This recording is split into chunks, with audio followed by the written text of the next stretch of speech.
China అప్లికేషన్స్‌కి కేంద్రం మరో chance ఇవ్వనుందా?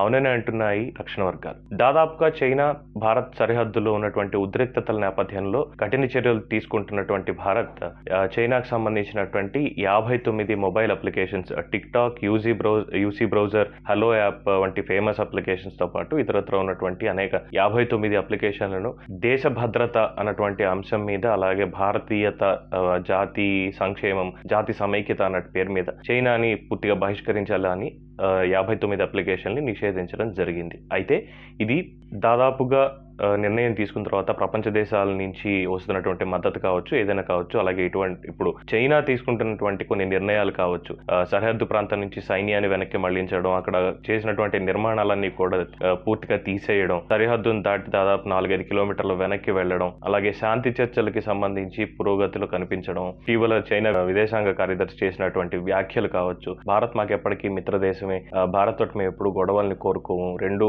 బలమైన శక్తులుగా ఎదగాల్సినటువంటి దేశాలు అని వ్యాఖ్యానించడము, వీటన్నిటిని దృష్టిలో పెట్టుకుని చైనాకి మరో ఛాన్స్ ఇవ్వాలని కేంద్రం భావిస్తుందంటే అవునని అంటున్నారు విశ్లేషకులు. దాదాపుగా ఇప్పటి వరకు ఉన్న నిషేధాన్ని పాక్షిక నిషేధంగానే కేంద్రం చూస్తోంది. వీటిని పూర్తి స్థాయిలో బ్యాన్ చేయడానికి, అసలు పూర్తిగా చైనా అప్లికేషన్ తొలగించడానికి దాదాపు 79 ప్రశ్నలను సంధిస్తూ చైనా అప్లికేషన్లకి సంబంధించిన కంపెనీలకు, చైనా ప్రభుత్వానికి కూడా లేఖ రాయడం జరిగింది అని చెప్పి ఐటీ మంత్రిత్వ శాఖ వెల్లడించింది. ఒక్కొక్క యాప్కి సంబంధించినటువంటి మాతృ సంస్థ ఏవైతే ఉన్నాయో వాటి కార్పొరేట్ మూలాలు, వాటి నిధులు, డేటా మేనేజ్మెంట్కి సంబంధించిన ప్రశ్నలు, అలాగే భారతీయుల సమాచారాన్ని ఎక్కడ భద్రపరుస్తున్నారు, దానికి ఉన్నటువంటి రక్షణ ఏంటి, దీంట్లో చైనా రాజకీయ జోక్యం ఏమన్నా ఉందా, ఈ డేటాని యూజ్ చేసి మీరు ఎటువంటి పనులకు పాల్పడతారు, అంతర్జాతీయ మార్కెట్లో దీన్ని ఏమైనా మీరు ఉగ్రవాదులకు అందజేస్తున్నారా అన్నటువంటి అనేక విషయాలపై 79 ప్రశ్నలను చైనాకు సంధించింది భారత్.